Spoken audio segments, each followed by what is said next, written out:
What's going on, guys? This is Rohan Ramchandani, and welcome back to the Realtors Chat Show with Rohan. Welcome to the sixth episode of this season, and today we have Javon back with us. He was the one who made me start the show on the first episode, which we did in the first week of March. And today, on the sixth episode, I'm so glad that Javon is back. So, this episode, we just decided during the last episode itself that we have to make one dedicated episode for the wholesale real estate. And Javon is one of the most experienced wholesalers in real estate across America. He being from Houston, Texas, he knows a lot about the wholesale real estate. And even I want to learn a lot about wholesale real estate as a learner. So I have made a few list of questions so that everyone can learn. So welcome back, Javon. How's it going? Glad to be back, and I hope that I give you the best tools to help these wholesalers out here, man. Yeah, let's do it. So with that in mind, I had this basic question, like all the realtors who are just starting out, or the people who don't know much about wholesaling. So what is exactly wholesaling and real estate? So wholesaling, I mean, when it is simply getting a property under contract, let's say for 50,000, and you're finding an investor because as a wholesaler, you don't have 50,000 to buy the property, but you do know somebody who's an investor who will buy it for 60,000, and you will then assign that contract to your buyer for 60,000. And as a wholesaler, you make an assignment fee, and that's the difference between what you get it for and what you sell it, which is the 10,000. So you get an assignment fee of 10,000 on a deal, and that is how a wholesaler would typically. That is what it is. Oh wow, that's a lot of money, I guess. No, I mean, it's a lot of money. Starting off, you definitely, when you first get into real estate, if you don't have a lot of capital, wholesaling is the way to go. Okay, so any realtor or any college student, like you started out in the college itself, as you mentioned in the last episode. So what if I'm a college student right now in the US right now, and if I want to start today, so how can I begin in the wholesaling? How to start? Oh, so first things first is know what area you want to target. So you want to know if in Houston, for example, certain zip codes are hotter than others. So you want to buy some leads. Leads meaning you bought some information that has the property's name, the homeowner's address, how much the property's worth, their phone number, and their email, so that you can contact them via cold calling, text message, or email, and see if they're interested in selling. So if you're just starting off, you can start at 18. I mean, it doesn't have to, you could jump out of it right out of high school. And first things first is to just get some leads. If you're not doing that, if you can't afford that, I would say start driving for dollars. You put $20 in your tank, driving around the worst neighborhood in your town, driving around the worst parts of town and cities and areas where there's abandoned properties. Get those addresses written down, get somewhere online like white pages, and find the contact information and try to reach out and get you a phone, get you a deal under contract. Wow. So it means like it's all about the contacts and the connections you make, the networking. So the more people who are investors or the people who are looking to sell, the more people know you during the start, you're going to win. Your chances of winning are actually increasing with your network. Yeah, you got to network with other wholesalers. You got to network with investors, because you want to build a buyer's list, and that buyer's list is what's going to help you sell properties faster. And so that's going to make sure that you have everything that you need to get a contract, under contract, and sold. So networking is very important. I completely agree with it wholeheartedly. And so right now, if someone is looking to this episode or listening to this episode, all those people have made those notes that they all need leads and they have to make those cold calls or look for properties. So what kind of houses or properties they should look forward to in the beginning, or maybe in wholesaling, that kind of property might be a stereotype that this kind of property must be targeted more often than others. So yeah, that's my You question. just out the gate, like how you said, what kind of properties are you looking for? What should you be looking for? You want to look for something that is abandoned. And what is abandoned? I mean, there's boarded up windows. The grass hasn't been cut for months. The mailbox is full. The roof is looking like it's old. It looks like it hasn't had no life put in it in years. Those are the typical properties that you want to find when you're starting off, because more than likely that owner doesn't live in the state, or the previous owner passed away and the kids got it and they don't know what to do with it. So that's are the type of properties you want to look for when you talk about abandoned, distressed properties to start off. Wow, that's a kind of golden nugget you just dropped in right now. For the people. So all these so these pieces of knowledge actually save a lot of time for the people who are starting out. And so can you give an example of any deal which you just made when you started out, or your favorite deal, one of your favorite deals that you did in wholesaling? So I remember it was a deal that I had got from a hard money lending company by the name of Jet Lending, and they had the deal they told me I can get it under contract at $69,000, and it was in 3rd Ward in Houston, which is a hot area, and it was a tricky property because the property had water damage to it due to Hurricane Harvey. Right after Hurricane Harvey, this was, and so my investors that I did have for it, some of them was kind of turned away from it. They didn't want it, so I had it under contract, and literally 3 days later, I had put it on Craigslist. I don't know what made me want to do it, but I put it on Craigslist, and I had a buyer reach out to me, and I was like, you can't trust too much on Craigslist, but we met at the property. He checked it out, and I ended up selling it for $75,000. So I made a $6,000 assignment fee there, and it was one of the strangest but coolest deals that I did at that time. Wow, that's a crazy story, man. So through Craigslist also, like even in 2021, so is it a chance if someone is putting up on the Craigslist?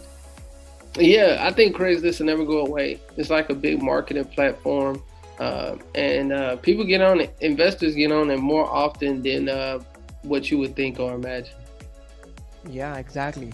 So in real estate, in normal residential real estate, the people who do it with licenses, so even like wholesaling has its own license, or like anyone can do it?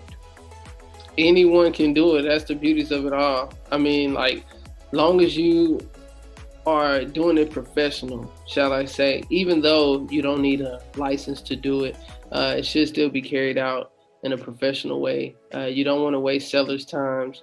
You don't want to waste buyers' times. If you got a property that you don't have under contract, you shouldn't be sending that out to investors, because you are going to potentially waste their time if they come out there and make an offer and you can't get the property under contract. Or even with sellers, vice versa. Like, you don't want to put a property under contract and then you tell a seller, well, I got to go down the extra 30,000. I told you 100, but now I can only pay 60,000 because your investors say, oh, this property is a bad deal. And so you really want to make sure when you're doing this that you're doing accurate repair costs, accurate comp analysis, and little stuff like that, and to make sure that you don't waste anybody's time. Exactly, man. Time is money. Oh yeah, for sure. Everybody knows that concept, because I mean, especially in the game of real estate right now, low inventory, high demand. And so a lot of deals that you get right now, they're gone within a week. And so Yeah. you have to be conscious and aware of the deals that you put out there. With around 10 to 15% above the asking price. All the Yeah, realtors yeah. we're working with, I mean, they're like, we just send them one listing appointment. They just got converted into a contract within 10 days, and that deal was closed within 7 more days. 10% yeah, above. Yeah. it's been as high as 50% for what I've seen. In some Wow. places, especially in Texas, in the Austin area, I've seen properties go well above asking price. My God. Because the market is screaming for the inventory. Yeah, yeah, it is. So, I had a very interesting question with the assignment fee, which you mentioned. So, why is it called assignment fee instead of commission? It's called assignment fee because you're assigning your interest in the property. And your interest in the property is that you got it under contract for 50,000 and they're accepting it at 60,000. So your assignment interest there is the 10,000 difference. Oh, for assigning that interest. Wow, that's interesting. Awesome. Yeah. So, what is the normal typical assignment fee which you have seen in your career till now? I would say in this point right now, a basic assignment fee is 5 to 10,000. Okay. So, Right now, I mean, to be honest, 10,000 is a good assignment fee. That is something that is a typical number that you're seeing right now due to the low inventory. So the wholesalers out there that are getting deals, they're making at least 10,000. oh wow, $10,000. It's a good deal. So this assignment fee of $5,000 to $10,000. This has been this same number since past so many years, or like it has like dropped right now. So what was the Uh, trend? it used to be, back then you would be satisfied with 2, 3,000. Then the norm became 5,000 years ago. And right now it's then got to the point where now it's 10,000 shouldn't be an issue for an investor. So the numbers are steadily increasing. Okay, so it's completely dealing with those distressed properties and not those normal properties which you mentioned. Oh, Yeah, at the retail. distressed. Yeah. Even in India, we have seen all the distressed properties, all the banks trying to like sell that property which was used for the mortgage. The person failed to repay the loan, maybe because of any reason the business failed or something. So the banks are actually listing that property. And even I get a lot of messages from the bank people or the financial institution people who are there in my network in India. So they are like, we have this property, like 10 lakh rupees. In Indian rupees, it's like 100,000 rupees means 1 lakh. So it's like 10 lakh, 1 million rupees lower than the actual rate. Sometimes it's even 5 million Indian rupees lower than the actual rate. So we are like, oh man, it's a great deal. Yeah, yeah. I actually did a deal like that too as well. You can wholesale deals like that. It's called subject to. Mhm. And so typically it'll be if, let's say, the owner owes $100,000 mortgage on the property, and they want to sell the property, but let's say if the property's only worth 140 or so, and you don't want to just buy it from them at 100 because then they're making nothing. But what you can do is say, hey, I know your payments are $1,500 a month, and I know that you are wanting to sell. I know you're looking at it. You want about, let's say, $20,000. Let's just say, for example. And how about I do this? How about I take over your existing mortgage of $1,500 a month, and I just pay you $20,000 right now, and you sign the deed over. And so those deals right there is an assignment fee. Because let's say they want $20,000, and a wholesaler like yourself, you might not have $20,000. But let's say if you tell an investor, hey, for $40,000, the property's worth $140, so you could buy it at $40,000 right now. Take over an existing mortgage at $1,500 a month, and you owe $100,000 balance on the property. they are already coming in with a 40K equity in there, even though they spent 40K up front. So now you pay the property owner 20,000, and you have 20,000 in your pocket, just like that. Wow, that's like a great money making strategy. No, I mean, if you really build your system and you utilize it, keep reinvesting into it, it pays out tremendously. Oh, wow. So you're talking about some marketing system or operating systems? Yeah, you got to have CRM. I mean, there's a lot of places that do it. There's like Mojo, who does Dollar, and you Wow. have websites like PopStream, Propelia, where you're able to see how much a property is worth without having a real estate license, as well as they do offer skip tracing on those sites. So if you want to find a number on them, you can pay for those services, and they'll help you find a number so you can call, text, things like that. And so those are kind of some systems you need if you want to really ramp up your wholesaling team and really grow and get a lot of deals closed. Oh, wow. So a very successful wholesaler, like you're one of the most successful wholesalers, I know, and I'm very, very proud to say that. I'm glad. Yeah, Yeah. we're in almost 30 states now. We wholesale across America. I have investors internationally and domestically, and yeah, we're going to be in all 50 states eventually. Oh, So wow. Indeed. definitely, yeah, For sure, definitely. man. So, what's your team size? Like, how many people you have in your team?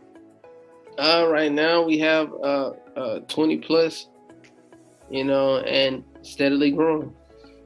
Wow, man. Awesome. 20 people, 20 plus people. That's impressive. So, Yeah. like, so when you just started out, you might be having only yourself, and you have grown till 20 plus people as a team. And how many deals you're doing, like in wholesaling, on average every single month right now? It can range from, typically lowest, 3 to 5 deals. And each deal, the profit is, no lower than 5K. And so you steadily keep growing right there. So that's where our basic number is right now. And we're steadily trying to increase that target every month. That's impressive, Javon. Awesome. So a lot of marketing might be required to keep that number steadily at 3 to 5 deals. So what's your marketing strategy when it comes to wholesaling? So when it comes to wholesaling, your marketing is the calling, the cold calling, the texting, the emails. You have to be on the dollars all day. You got to be texting all day. You got to be driving around town to properties all day. So there's all different avenues, but that's what you got to do to get a deal from a seller. Exactly. A lot of back and forth and those conversations, a lot of hustle is required in A order to lot of become. hustle. Hmm. It's not. I would say wholesaling is fun when you're successful, but for those who trying to do it for just a get rich quick scheme, or just thinking it's the quick buck here, it's definitely not going to be easy for you, because you have to do a lot of negotiating. You have to have a lot of social skills, but as well as you have to know it's not going to pay out right away, especially in this type of market that we're in now, because it's a buyer's market, and it's not. I mean, it's a seller's market because there's such few sellers and they're selling for such high prices. There's not a lot of good wholesale deals, but the ones that are getting wholesale deals are being very successful right now.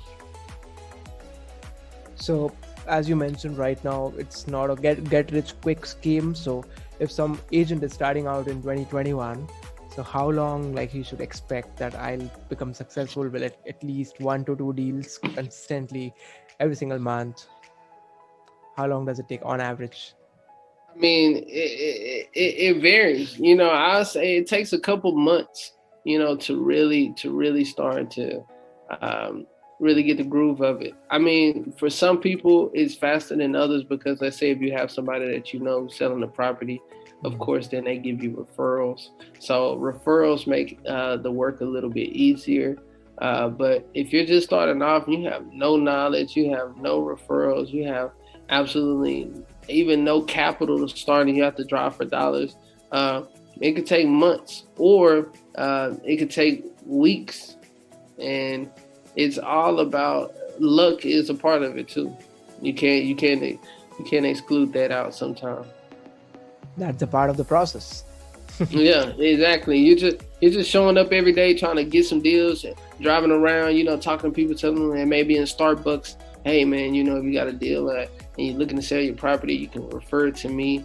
And so, doing that along the way and just being ready, prepared to offer on the property, that's how deals start to come about. Yeah, it's all about dedication, persistence, and social skills, as you mentioned. Yeah, yeah, sure.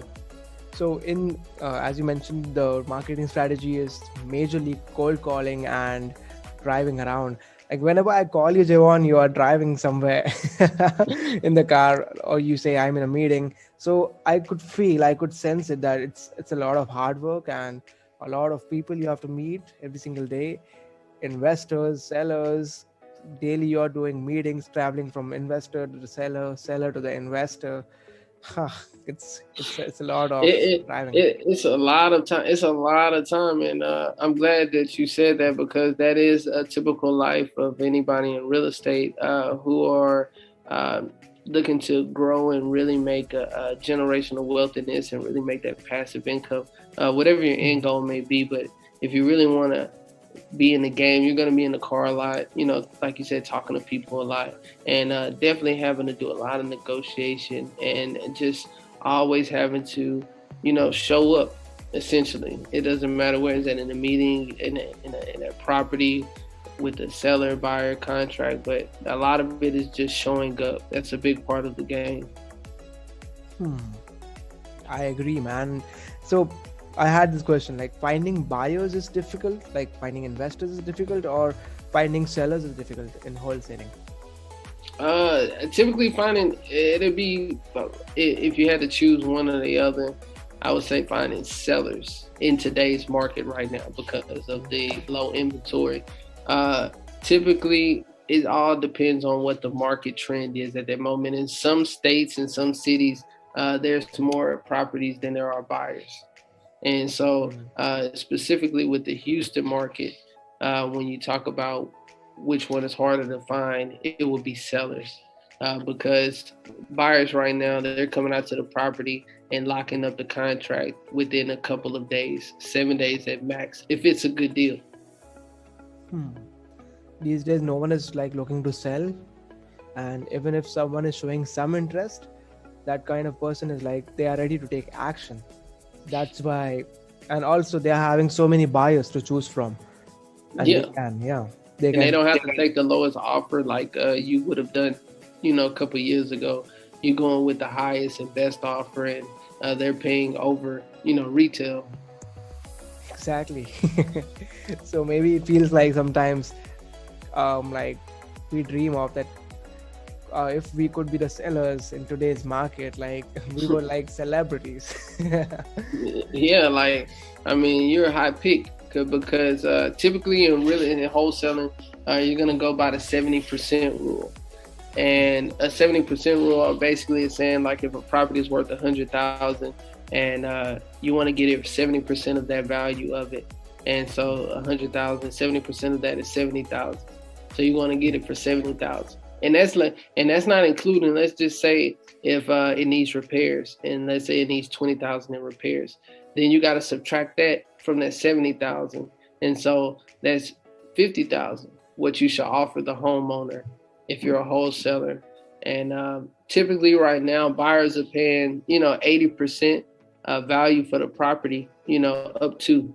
And so let's say if you got a property for 50,000, you locked it up in repairs, they're typically paying around that 60,000 mark, and there you go, you get to a $10,000 time fee. Wow, man, that's a lot of math.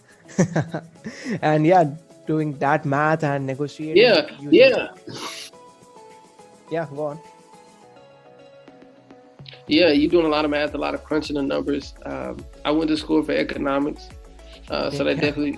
definitely made it a little bit easier. But if you're going to be in real estate, if you're going to do this, you're going to have to get comfortable with a lot of numbers and making sure that they all add up and they're accurate. Because when you don't make accurate numbers, like I said earlier, then you're wasting sellers' time, you're wasting buyers' time, because you're not doing your job professionally and giving accurate estimates.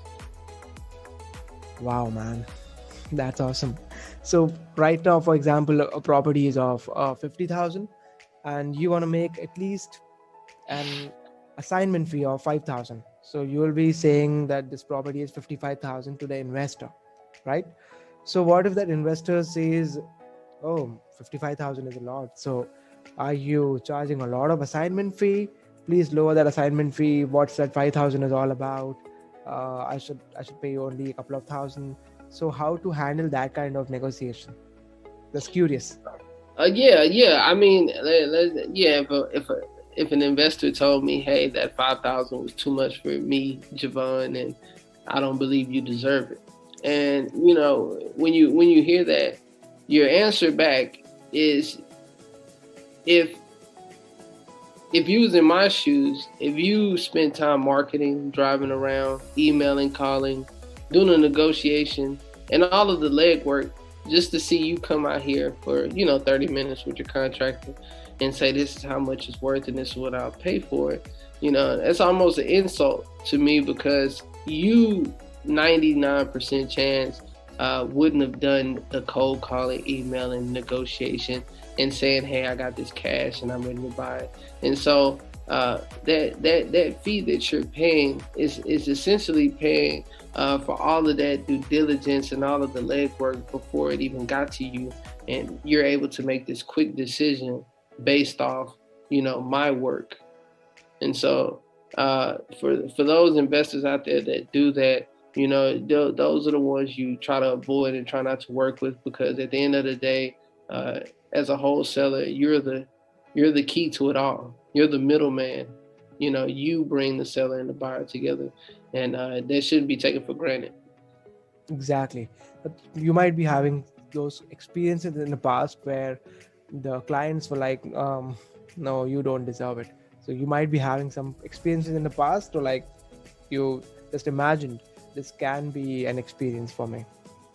Yeah, no, that can be an experience. I haven't had anybody, do something like that to me, because like I said, you gotta crunch your numbers in and give them the right numbers to off back, so that way you won't have to deal with the renegotiation and not wanting to pay. You definitely want to make sure that you kind of cut that down as much as you can, or try to avoid it as much as you can by doing your job the best you can. That makes complete sense, Yvonne. And before wrapping up, I had this last question. I actually did some research and I got to know a couple of common terms in wholesaling, which is signing and double closing. So could you just throw some light over those terms? Like, what's the major difference between signing and double closing? Yeah, so assigning a property would be at closing. You're all on one HUD statement, and so your seller can know how much you're assigning it for, and your buyer can see how much you got the property for. And so, and it goes back to what we was just talking about. Like they say, "Hey, you're making 10,000 on this deal. I don't feel you deserve that." All of a sudden, now that they see how much they're paying you, and some of them back out. I've heard stories like that. Versus that's a signing. And so versus double closing, that would be, well, you are getting a transactional lender, somebody to fund you. If the property's worth 50,000, they're gonna pay 50,000 under your name or LLC, which you have typically a LLC. They're gonna give you the money to buy it at 50,000, and you're gonna sell it to your investors same day at 60,000. And so you're gonna make that 10,000 assignment fee. But in this case scenario, they bought it from you. So I bought a property from Bob. Bob, I got the contract from Bob under contract at 50. 50,000, and I have a transactional lender, that's going to help me close it at 50,000. The same day I have an investor buying it, and so when that investor comes and pick it up, it's going to say he bought it from Javon Moses and not from Bob, the original seller whose name's on the deed that day. And the beauties of it is simply because you don't figure, the buyer doesn't know how much you're selling it for, how much you got it for, and your seller doesn't know how much you're selling it to your buyer for. And so it gives you a lot of security. Wow, that's really, really awesome. And the second method which you mentioned, the double closing, that's what I am really interested in after listening more about it. And like, is that as easy as it sounds, like the transactional lender and all those things? I mean, long as you have a A to B and a B to C contract, so you can't get it is if you don't have both sides already completed. So the typical lenders that do those type of transactional funding, they want to see you already have the seller under contract and the buyer under contract, because they're going to do it the same day, because they're not going to just lend you $100,000 knowing that you wouldn't get approved for that any other day. But if they know, hey, he's getting it for $100,000 at 10 a.m., we're buying it, and at 12 p.m. At noon, he's selling it for 120. They know, okay, I can do deals like that to guarantee their money as well. And they typically charge 1%, 2% for the deal. So how do these transactional lenders make their money?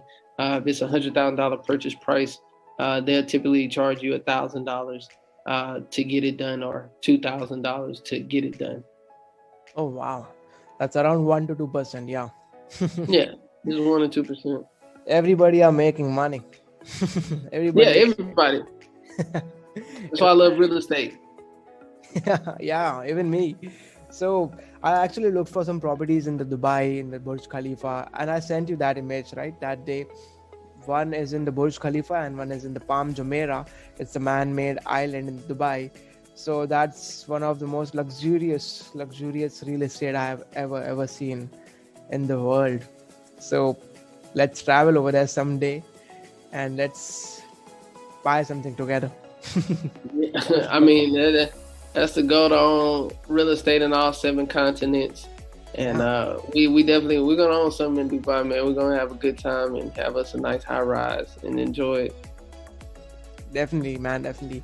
Even in Mumbai, one of the most expensive real estate in the world, like top 15 in Mumbai, it's very, very expensive now.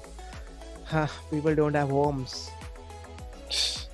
Man, it's crazy. It's crazy. That's why wholesaling, I believe, is good internationally. It's good anywhere. I definitely want to expand, and it's a lot of markets out there in the world. America is just the first one, but it's so many other markets to touch in the world, because you're just the middleman, essentially. And that's trades, and wholesaling is done in every industry, and so it's finally really being taken more serious in the real estate game, and so that's a good thing. Indeed, brother. Yeah, I completely agree with you. So you were saying something.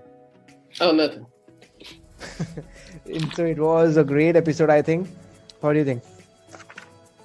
Oh yeah, man. I feel like I said everything and got all the points across to help them. If they're really trying to get into wholesaling, I feel like it was good for them. Yeah, definitely. And this is the main purpose of this podcast, to support the realtors community. Maybe they are the licensed real estate agents or the wholesalers. So I have got one more segment of audience from today, the wholesalers. So you froze for a second. Yeah. So I'll be attaching Javons' social media links at the bottom of this video. You there? Yeah, follow me on Twitter. Follow me. Yeah. Follow me on Twitter, y'all. Follow me on Instagram. He'll put it in the bio. Yeah, I'll just put it in the bio and the description of the video, and also in the podcast description on Spotify and Apple. It was so good to have you again, and let's do it one more time, like many more times in future. Nah, definitely. I love being on here every time, man. You always ask the right questions, and feel like I always can give back every time I get on here. Awesome, Javon. So, Javon, it was a great time with you. Enjoy, everyone. Please take care of COVID and take your vaccination shots as soon as possible. Yes.